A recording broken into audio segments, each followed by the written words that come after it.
তখন আল্লাহকে প্রতি নিঃশ্বাসে নিঃশ্বাসে ডাকবো, কিন্তু কোনো লাভ হবে না। এখন তো আল্লাহকে ডাকছি না।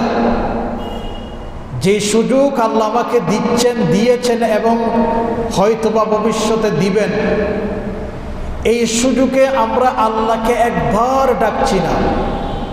কিন্তু যখন সুযোগ শেষ হয়ে যাবে, প্রতিটা নিঃশ্বাসে আল্লাহকে ডাকবো, কিন্তু সেই ডাক আল্লাহ সাড়া দিবেন না।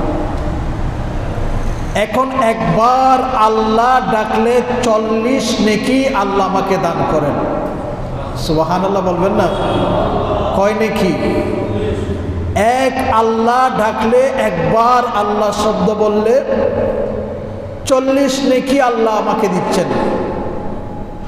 কিন্তু তখন লক্ষ কোটি বারও ডাকলে আল্লাহকে, আল্লাহ কোনো সাড়া দিবেন না, কোনো সওয়াব দিবেন না।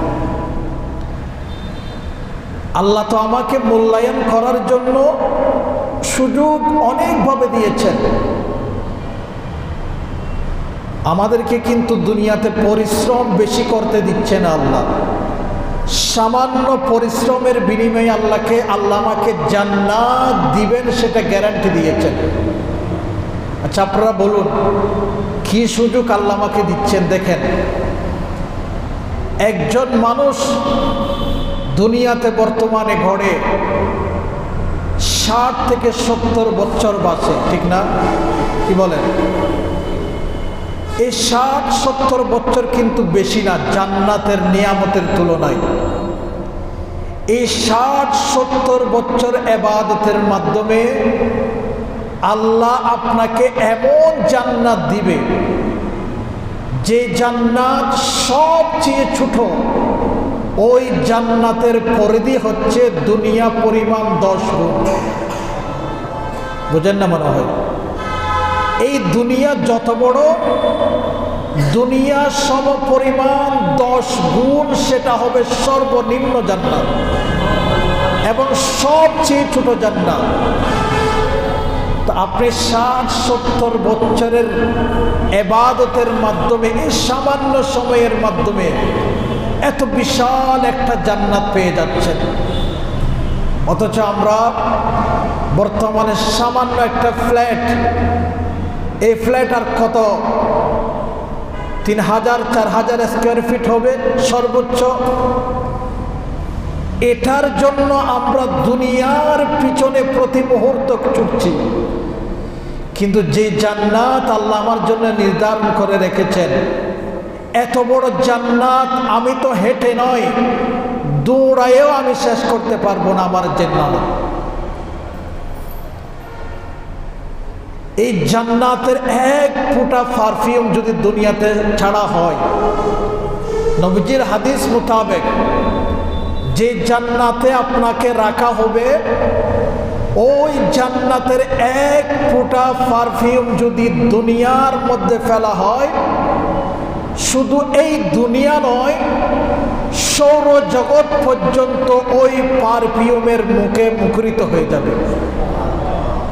ওই পারফিউমের সুগন্ধই মুখরিত হবে এক ফোঁটা পারফিউমের খুশবু দ্বারা। অথচ বিজ্ঞান বলে সুঘ্রাণ, কোন বস্তুর সুঘ্রাণ কত দূর ছড়ায় একটা নির্দিষ্ট মাপ রয়েছে।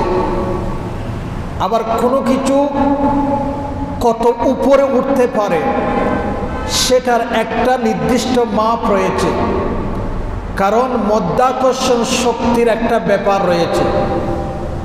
এরপরে আরেকটা, এর উপর আরেকটা।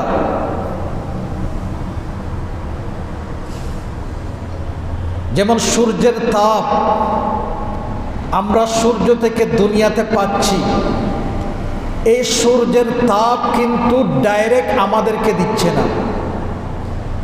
এই সূর্যের তাপ 3 বার ফিল্টার হয়ে আমাদের শরীরে আসতেছে।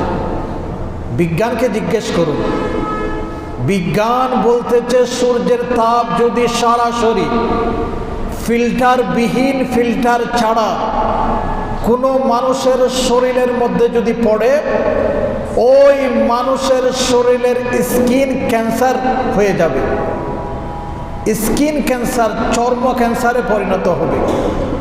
ওই মানুষ বেশি দিন বাঁচবে না, মাত্র কয়েকদিনে মারা যাবে। যদি সূর্যের তাপ ফিল্টার ছাড়া মানুষের শরীরে যদি দুনিয়াতে আসে, কিন্তু আল্লাহ মানুষকে সুরক্ষিত রাখার জন্য, সুরক্ষা দেওয়ার জন্য এই সূর্যের তাপকে 3 ভাবে ফিল্টার করে এরপর আমাদের কাছে পৌঁছাচ্ছে। কত বড় নিয়ামত! আল্লাহ আমাদেরকে অনেক সুযোগ দিয়েছেন। এই সামান্য বয়স 60-70 বছর যে হায়াতের কথা বলছি, এই সামান্য সময়ে জান্নাত আমার পক্ষে আমার নামে লিখে নেওয়ার জন্য অনেক সুযোগ দিয়েছেন। যেমন যার ঘরে মা এবং বাবা আছে, তার কাছে দৈনিক 100 হজের সওয়াব অর্জন করা কোনো ব্যাপার না। যার ঘরে মা বাবা আছে, কারণ নবীজি বলেছেন, যে ব্যক্তি তার মাকে শ্রদ্ধা ভরে মহব্বতে একবার তার মায়ের চেহারা দেখবে, একটি কবুল হওয়া হজের সওয়াব দান করবেন। তো আপনি যদি আপনার মাকে দৈনিক 100 বার দেখেন, যদি মা জিজ্ঞেস করে, বাবা তুই কি পাগল হয়ে গেছিস, আমার দিকে এতবার কেন তাকাচ্ছিস? সন্তান বলবে, মা তুমি বুঝবে না, আমি তো তোমার দিকে তাকাচ্ছি না, আমি আমার জান্নাত কনফার্ম করে নিচ্ছি। সুযোগ তো ছিল, আল্লাহ আমাকে দিয়েছেন হজের সওয়াব অর্জন করার, দৈনিক 100 বার হজের সওয়াব অর্জন করার, সে সুযোগ কিন্তু আল্লাহ আমাকে দিয়েছেন। আমরা তো রাস্তায় চলাফেরা করি, রাস্তায় চলাফেরা করার সময় নবীজির হাদিস, নবীজি বলেছেন, যদি কোনো কষ্টদায়ক বস্তু দেখার সাথে সাথে কোনো ব্যক্তি রাস্তা থেকে ওই বস্তু সরিয়ে ফেলল, তার পিছনে যত গুনাহ ছিল সব গুনাহ মাফ করে দিলেন।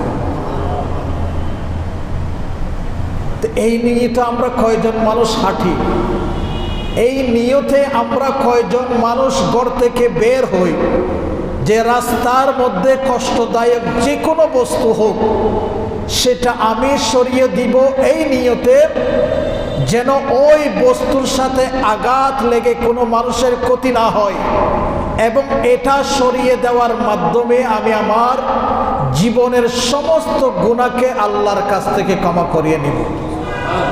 আমরা কয়জন মানুষ আছি এই চিন্তায় ঘর থেকে বের হই, এই চিন্তায় আমরা রাস্তার মধ্যে হাঁটি। আচ্ছা আপনারা বলুন, একজন মানুষ এশার নামাজ পড়ে ঘুমালো, আবার সকাল হওয়ার সাথে সাথে, আজান দেওয়ার সাথে সাথে, ফজরের আজান দেওয়ার সাথে সাথে উঠে গেল, উঠে মসজিদে আসলো, নামাজ আদায় করলো, ফজরের নামাজ।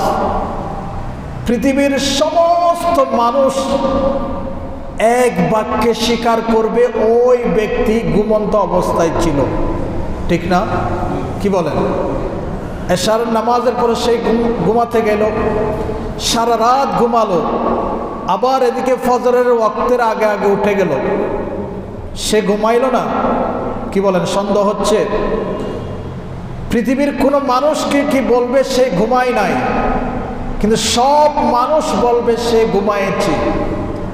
আবার এটার সাথে সাথে আরেকটা মাসআলা এখানে রয়েছে, সে এশার নামাজ পড়ে ঘুমালো, সকাল হওয়ার সাথে সাথে, ফজরের আজানের সাথে সাথে উঠে ফজরের নামাজ পড়তে মসজিদে আসলো। পৃথিবীর এমন কোনো আলেম নাই যে ফতোয়া দিবে ওই ব্যক্তি সারা রাত ইবাদত করেছে, এটা তার আমলনামায় লিপিবদ্ধ হয়েছে। এটা বলতে পারবে না এমন কোনো আলেম নাই, কারণ আল্লাহ রসুল বলেছেন, আল্লাহ বলেছেন যে ব্যক্তি এশারের নামাজের পরে ঘুমালো আবার ফজরের নামাজ পড়লো ওয়াক্ত মোতাবেক, তার এই সময়টুকু যে সময়টুকু ঘুমালো এটা আমি তার আমল নামায় ইবাদত হিসাবে লিখে দিলাম। কোনো আলেম বলতে পারবে না সে ইবাদত করে নাই, অথচ দেখতে দেখা যায় সে ঘুমিয়েছে কিন্তু আল্লাহ বলছেন সে ইবাদত করেছে।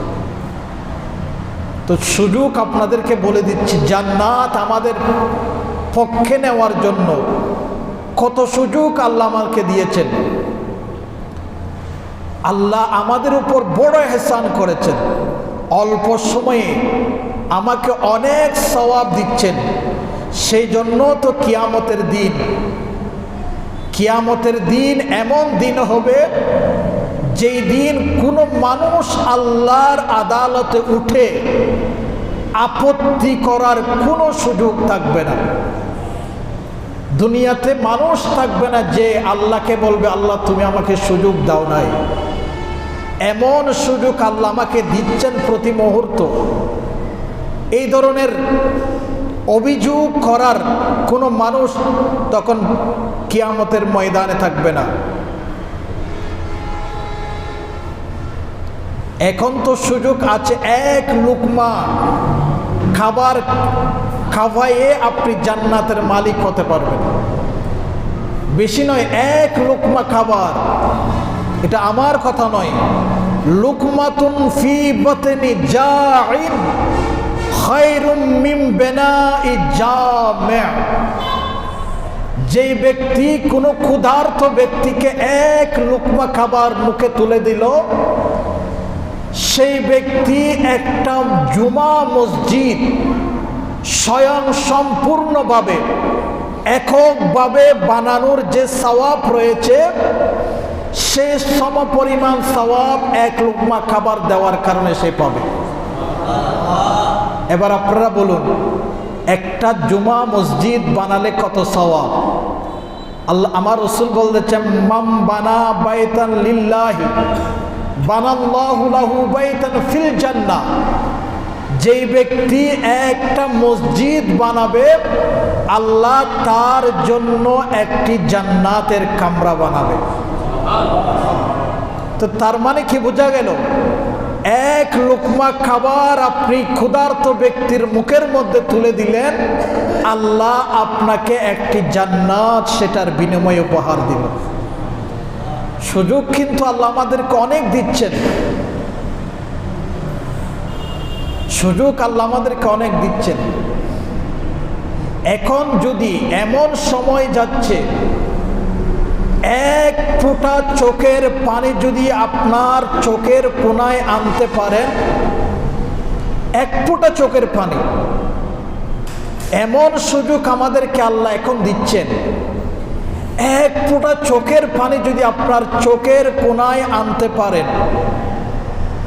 ওই চোখ কোনো দিন দুজকের আগুনে জ্বলবে না। বিশ্বাস হয় না? আমার রাসূল বলতেছেন, হারামাল্লাহু আইনান বাকাত মিন খাশিয়াতিল্লাহ।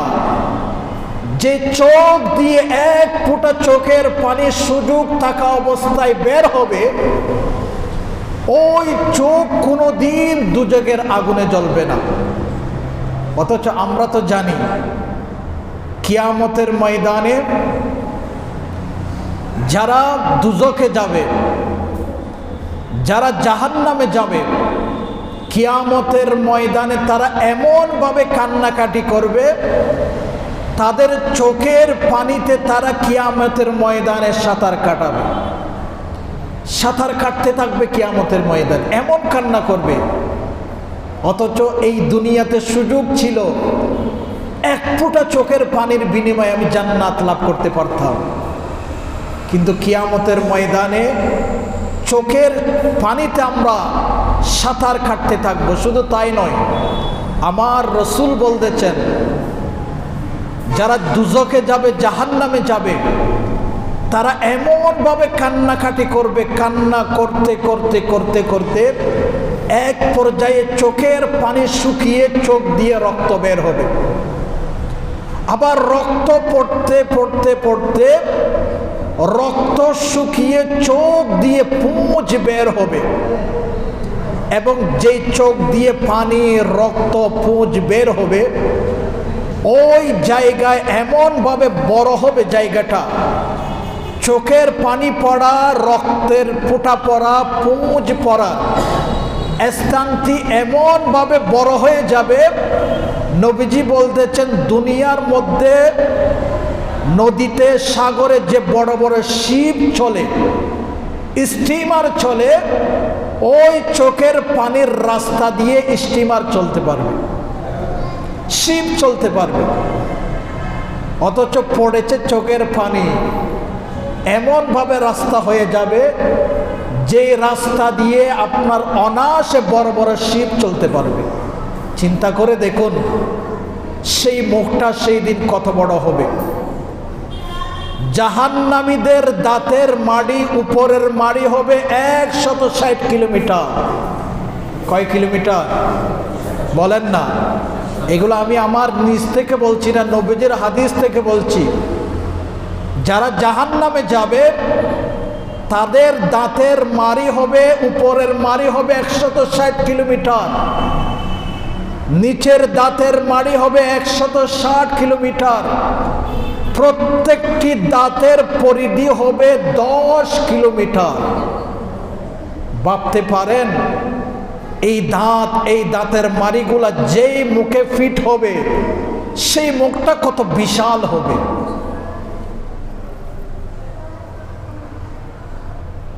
আমরা তো জাহান্নামে যাব বলি, কিন্তু জাহান্নামে যাওয়ার পরে জাহান্নামীদের কি অবস্থা হবে শরীরের সেটা তো আমরা জানি না। আজকে তো সুযোগ আছে, যেটা বলছিলাম, সুযোগ আল্লাহ আমাদেরকে দিচ্ছেন।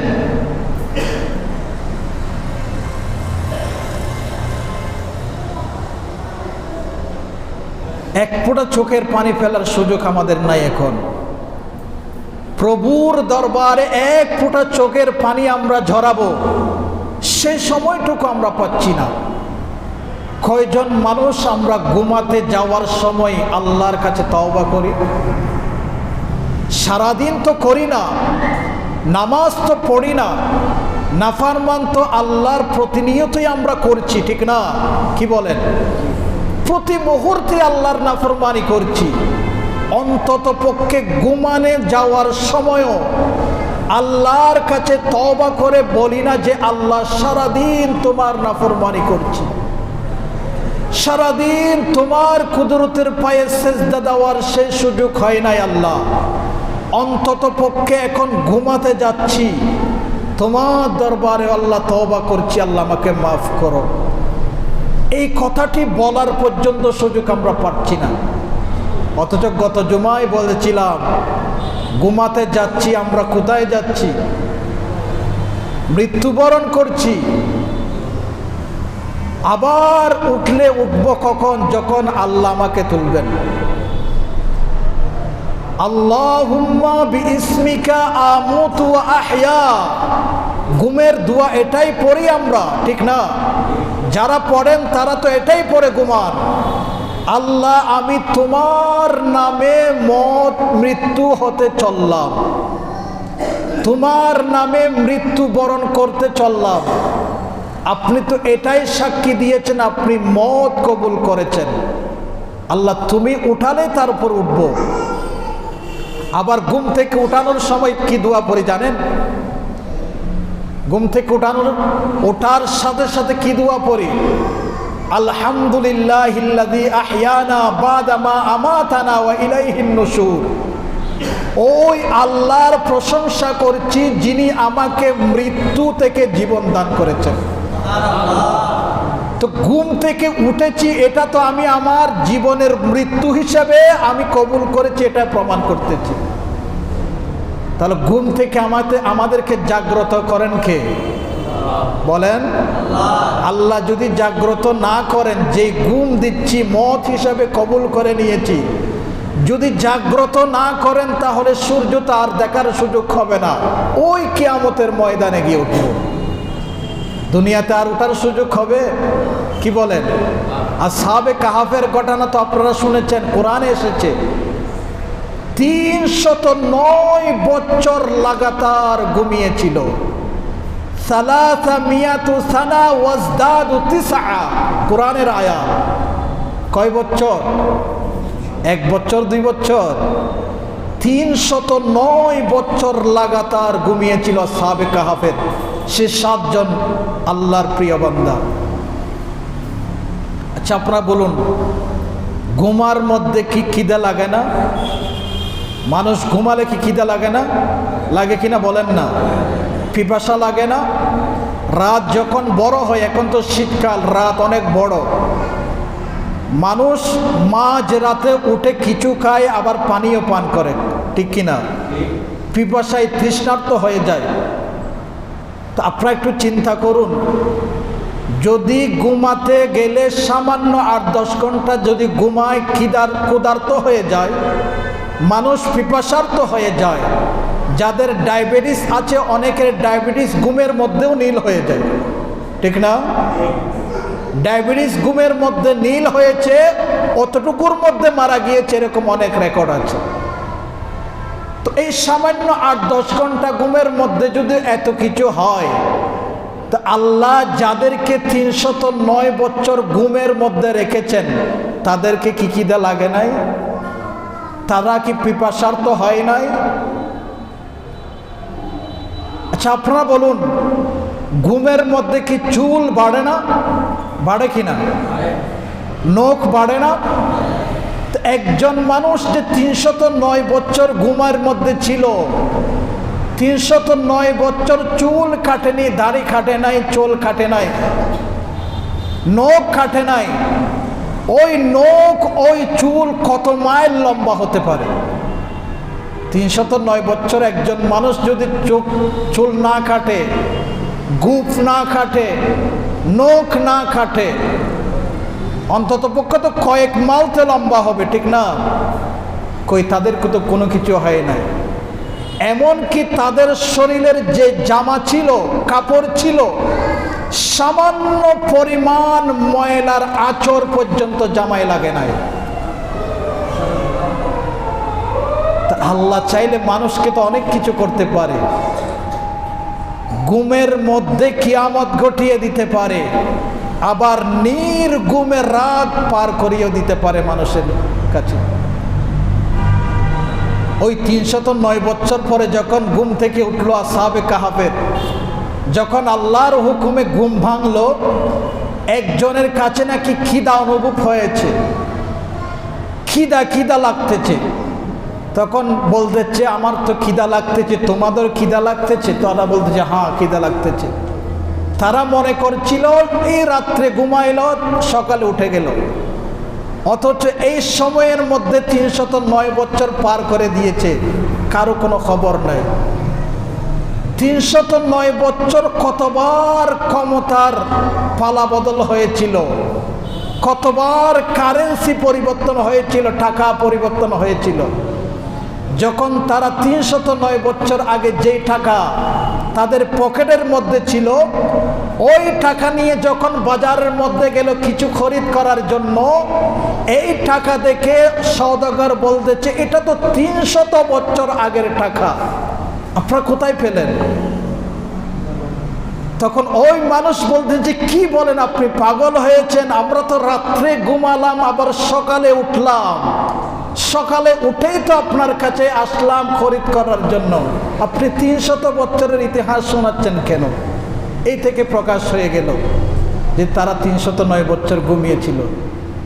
তো আমি এই ঘটনা বলার উদ্দেশ্য না, আমার উদ্দেশ্য ছিল, আমরা তো ঘুমাচ্ছি, কয়জন মানুষ ঘুমানোর আগে আল্লাহর দরবারে শর্মিন্দা লজ্জিত হয়ে আল্লাহকে বলি, আল্লাহ আমাকে মাফ করো, আল্লাহ তুমি আমাকে মাফ করো, এই শব্দ তো আমাদের মুখ দিয়ে বের হয় না।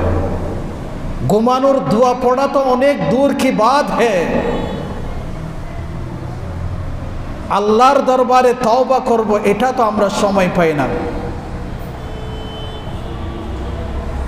এতভাবে বোঝানো হয় আমার সমাজের মানুষকে, এত সুন্দর ভাষায় বোঝানো হয়, এত চমৎকার যুক্তি দিয়ে বোঝানো হয়, কিন্তু কোনো মানুষ বুঝতে চায় না। সমাজের মানুষ বুঝতে চায় না।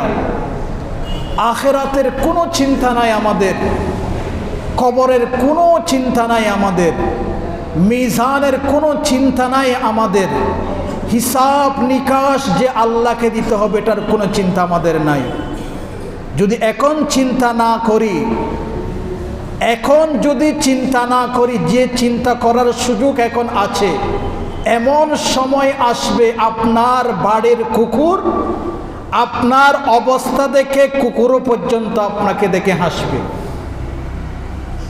কিয়ামতের ময়দানে যখন উঠবেন তখন কুকুর আপনাকে দেখে হাসবে, কুকুরের অবস্থা দেখে আপনিও লজ্জিত হবেন, আফসোস করবেন।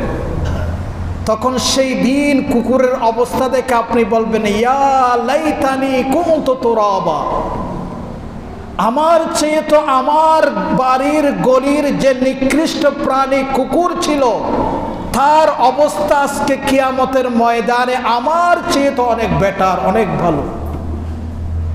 কারণ সেই দিন কুকুর জাহান্নামে যাবে না, কুকুরকে মাটির সাথে মিশিয়ে দেওয়া হবে, তার কোনো শাস্তি হবে না।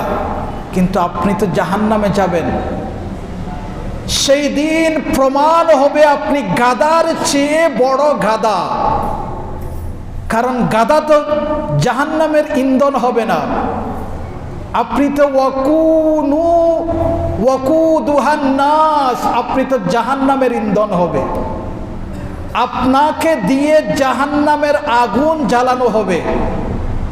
সেই দিন প্রমাণ হবে আপনি যত বড় ধনী হন না কেন, আপনি যত বড় শিক্ষিত হন না কেন, আপনি যত বড় সমাজ সেবক হন না কেন, আপনি যত বড় জ্ঞানী হন না কেন, আপনি যত বড় সুশীল ব্যক্তি হন না কেন, আপনি যদি লাইন থেকে ছুটে যান, আপনার সুযোগ দুনিয়াতে কাজে লাগাতে না পারেন, আপনার পালিত কুকুর কিয়ামতের ময়দানে আপনার অবস্থা দেখে হাসবে। বুঝলে অল্পতে বুঝতে পারি আমরা, নাই তো সারাদিন সারা রাত ওয়াজ করলে কোনো লাভ হবে না। ইতিহাস এমন আছে, একটা কথার মাধ্যমে জীবন চেঞ্জ হয়ে গিয়েছে এমন প্রমাণ রয়েছে ইতিহাসে।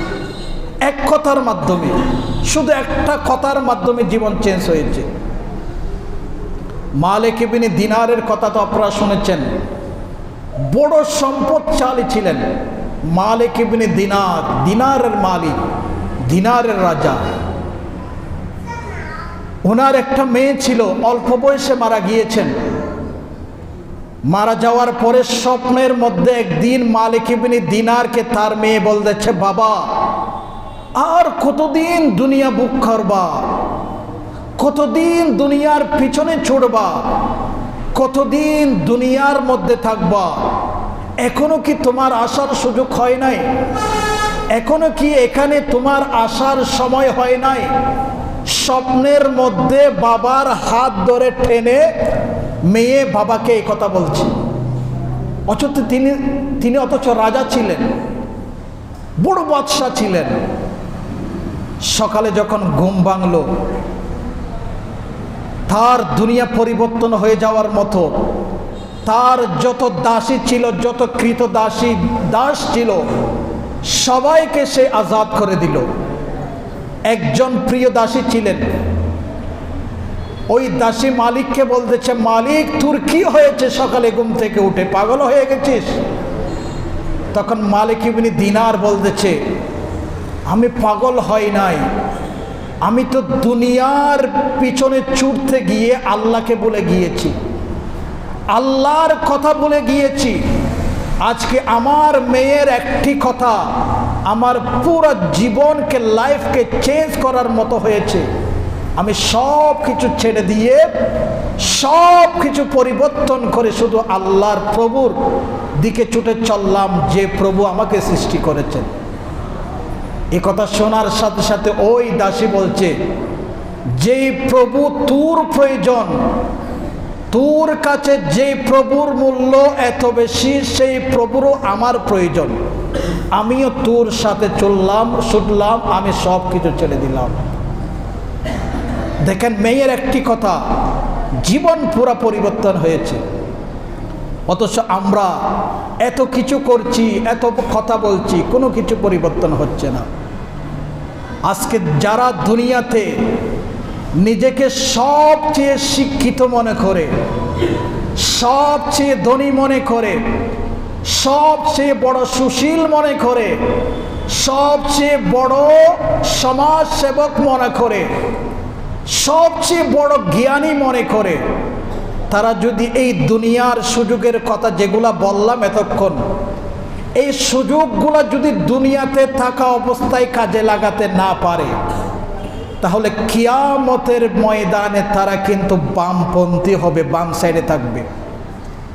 এবং তাদেরকে দেখে তাদের শিষ্য যারা দুনিয়াতে ছিল, তাদেরকে দেখে ওই শিষ্যরা তাদেরকে দেখে বলবে, মা সালাকাকুম ফি সাকার, ওগো মহাজন, আপনার কি হলো, আপনি আজকে এই অবস্থায় কেন?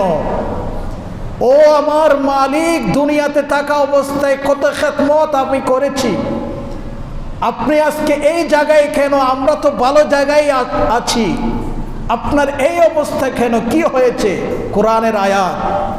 তখন তারা কোরআনের মাধ্যমে উত্তর দিবে, লাম নাকু মিনাল মুসাল্লিন ওয়া লাম নাকু নুতঈমুল মিসকিন। দুনিয়াতে থাকা অবস্থায় আমি সবচেয়ে সম্পদশালী ছিলাম, সবচেয়ে বড় শিক্ষিত ছিলাম, সবচেয়ে বড় বুদ্ধিজীবী ছিলাম, এরপরেও আমি দুনিয়াতে আল্লাহর যে প্রভু আমাকে সৃষ্টি করেছেন, লাম নাকু মিনাল মুসাল্লিন, তার দরবারে গিয়ে কোনো নামাজ আমি আদায় করি না। ওয়ালাম নাকু নুতঈমুল মিসকিন, কোন মিসকিনকে আমি এক বেলা খাবার খাওয়াই নাই, যার কারণে আজকে আমার এই অবস্থা। আর তোমাদের অবস্থা আমার চেয়ে কোটি গুণ বেহতর, তোমরা জান্নাতে, কারণ তোমরা এটার মধ্যে ছিলে না। তো যেটা বলছিলাম, প্রতিটা ক্ষেত্র মূল্যায়ন করার সুযোগ আমাদের আছে। আজকে আমার শরীর, যে শরীর আমাকে দিয়েছেন, যেই শরীরের মধ্যে বিভিন্ন অঙ্গ প্রত্যঙ্গ আল্লাহ আমাকে সৃষ্টি করেছেন, ওই শরীর যদি আমি সুন্দরভাবে ব্যবহার করতে জানি, তাহলে এই শরীরেরও মূল্য আছে। আচ্ছা, আপনারা বলুন, দুনিয়ার মধ্যে তো বিভিন্ন জিনিস রয়েছে, মোবাইল রয়েছে, ইলেকট্রনিক্স জিনিস রয়েছে, বড় বড় দামি দামি মেশিন রয়েছে। আচ্ছা, এগুলা খরিদ করার পরে প্যাকেটের ভিতরে একটা ক্যাটালগ থাকে না, ব্যবহার বিধি থাকে না? ওই জিনিসটা পড়ে, ওই ক্যাটালগ পড়ে আমরা মেশিনটা ব্যবহার করার সুযোগ হয়। যদি মেশিনটা যদি উল্টা পাল্টা ব্যবহার করি, তাহলে নষ্ট হয়ে যাওয়ার একটা আশঙ্কা থাকে, ঠিক না? তো সামান্য 1, 2, 10, 20 হাজার টাকার মেশিন যদি ব্যবহার বিধি যদি তার মধ্যে থাকে এবং ওটা ফলো করে যদি মেশিনটা ব্যবহার করতে হয়, তা আপনার শরীর এটা তো বড় মূল্যবান একটা মেশিনের মতো, ওটারও তো নিশ্চয়ই একটা ব্যবহার বিধি আল্লাহ ফিট করে দিয়েছেন, কি বলেন? দেন নাই মনে হয়? সামান্য মেশিনের চেয়ে আপনার দেহের মূল্য কি অনেক কম? আপনার এই শরীর, এই দেহ একটা তো মেশিনের মতো, মেশিনের মতো না? এই দেহের অঙ্গ দিয়ে আপনি যে কাজ করেন, একটা মেশিনকে ওই কাজ করতে পারবে? বলেন না। আপনার হাতে যে কাজ করতে পারবেন, এটা মেশিন করতে পারবে? আপনার ব্রেন, আপনার দিমাগ যে কাজ করতে পারবে, মেশিন ওটা করতে পারবে? অথচ আপনার দিমাগ খরচ করে, আপনার ব্রেন ব্যয় করে আপনি মেশিন বানিয়েছেন। তো এত বড় একটা শরীর, এত বড় একটা নিয়ামত আমার শরীরে, আমার অঙ্গ প্রত্যঙ্গ, আমার শরীর নামে মেশিনের মধ্যে ফিট করেছেন, নিশ্চয় এটার ব্যবহার বিধিও আল্লাহ আমাদেরকে দিয়েছেন, কথা বলুন না? তো এই ব্যবহার বিধি আল্লাহ দিয়েছেন, এটা যদি আমরা যথাযথভাবে ওই ব্যবহার বিধি ক্যাটালগ যদি আমরা অনুসরণ না করি, মেশিন নষ্ট হয়ে যাওয়ার মতো যেমন আশঙ্কা থাকে, ঠিক তেমনিভাবে জীবনের আর শরীরের ব্যবহার বিধি না জানলে আমার জীবন, আমার শরীরের অঙ্গ প্রত্যঙ্গ নষ্ট হয়ে যাওয়ার আশঙ্কা আছে।